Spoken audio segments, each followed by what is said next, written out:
So hey guys, good morning, welcome back to my new blog. তো এখন বাজে হচ্ছে প্রায় দেখো রাত 2:30। বাইরে ভাই পুরো অন্ধকার। তো বেসিক্যালি আমি এতক্ষণ ধরে পড়ছিলাম আর পড়তে পড়তে ভাই খিদে পেয়ে গেছে। তো দেখি কিছু খাবার পাই কিনা। ভাই রাত্রে দেখো এখানে আমরা খেয়েছিলাম, আমরা এখানে কিছু পাবো বলে মনে হয় না। তো চলো কিচেনেই যাওয়া যাক। ভাই আস্তে আস্তে, কেউ যেন উঠে না যায়।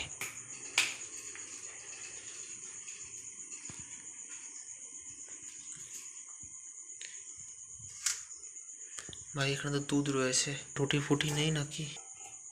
এই তো আর লিখেছি রুটি, এদিকে কাজ চলে যাবে রাতের। কি করবো, রাত্রে আর পড়তে পড়তে খিদে পেয়ে যায়, আর এটা তো অলরেডি বেজে গেছে। তো রাতে ভাবলাম তোমাদের বাইরের দৃশ্যটা একবার দেখিয়ে দিই। তো আমাদের এখানে লাইট লাগিয়েছে পোস্টে, ওই জন্য আলো দেখতে পাচ্ছ। অ্যান্ড ভাই লিটারালি এত রাতে আমি রাস্তায় হাঁটছি, না ভাই বিশ্বাস করতে পারছি না। কেউ যদি আমাকে দেখে ভাবে যে আমি ভূত, ভাই ভয়তে পালিয়ে যাবে কেউ যদি আমাকে দেখে এত রাতে। বাট মর্নিং ওয়াক হয়ে যাচ্ছে সকাল সকাল, মানে সকাল তো না রাতই বলতে পারো। ভাই গাছ টাছগুলো বেশ সুন্দর লাগছে, লাইট লাগিয়ে ভালোই করেছে। রাত্রিবেলা মানে রাস্তায় হাঁটা জায়গা তো অন্ধকারে আসতে পারতাম না। চলো অত ঘরে যাওয়া যাক। অ্যান্ড এখানে আমাদের গাড়ি রয়েছে। আপাতত তখন ক্লান্ত লাগছে আর ঘুমো পাচ্ছে, আপাতত তখন শুই। তো তোমার সাথে দেখাচ্ছে আবার সকালে। চলো। সকালে কি খাবি বল? একটু লাইট করে কিছু করে দিচ্ছি, হালকা পাতলা, শরীরটা ভালো থাকবে এখন পরীক্ষার সময়। কি হয়েছে? হ্যাঁ, সকাল থেকে কথা বলছিস না আমার সাথে, খুব কি সমস্যা তোর? শুধু আমিই তো বলে যাচ্ছি, তুই তো কোনো কথাই বলছিস না আমার সাথে। হ্যাঁ, আমি আর কথা বলে কি করব? ফুল ইগনোর ভাই, ফুল ইগনোর। না আমি একটা প্ল্যান করেছি, আজকে মাদার্স ডে, তো ভাবছি মায়ের সাথে কথা বলবো না। মানে আজকে আমি সারাদিন মাকে ইগনোর করবো, দেখি মায়ের রিয়াকশন কী হয়। মাদার্স ডের দিন আমি যদি মার সাথে কথা না বলি, মা কীরকম ফিল হয়, মার মনে কেমন লাগে আমি দেখবো, জাস্ট ট্রাই করে।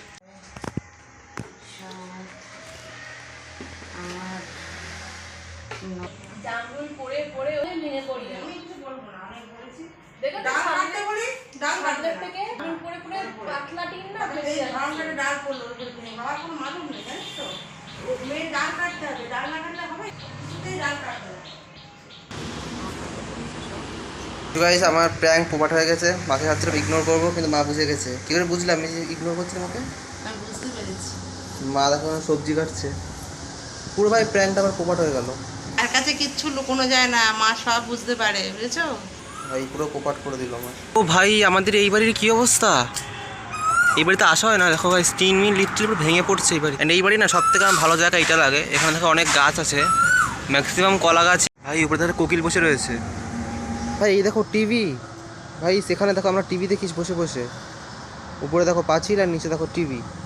ভাই এটার অবস্থা খুবই খারাপ, এখান থেকে পুরো ফুটো হয়ে গেছে লিটারালি। এই দেখো এটা আমাদের এই বাড়ির জমিরই কচু, কচুর যে গোড়াটা হয় না, এটে না কি বলে, এই গোড়াটা, এটা আমার হেভি লাগে, মানে বাটা একটা জিনিস করে মা, হেভি লাগে ভাই এটা খেতে। অ্যান্ড ভাই আর 3-4 দিন বাকি আছে আমার এক্সামের, তো ভাবছি একটা দুটো ভিডিও তো আসবে চ্যানেলে, কারণ একেবারে এতদিন আমি গ্যাপ দেবো না, ভিডিও আমি করে যাবো যদি এক্সাম হোক যাই হোক। ভাই ভিডিও আসতে থাকবে, কোনো চিন্তা করো না তোমরা, কারণ এটা আমার ডেডিকেশন ভাই, যে আমাকে ভিডিও দিতে হবে। ভাই লাইফে যাই হয়ে যাক না, কারণ এক্সাম আসুক, ঝড় আসুক, তুফান আসুক, যাই হয়ে যাক ভাই ভিডিও আসবে এই সপ্তাহে, ভিডিও ঠিক চলে আসবে টাইম। তো ভিডিওটা কেমন লাগলো অবশ্যই কমেন্টে বলতে, চ্যানেল তো সাবস্ক্রাইব করে দিও। দেখা হচ্ছে পরের ভিডিও, ততক্ষণের জন্য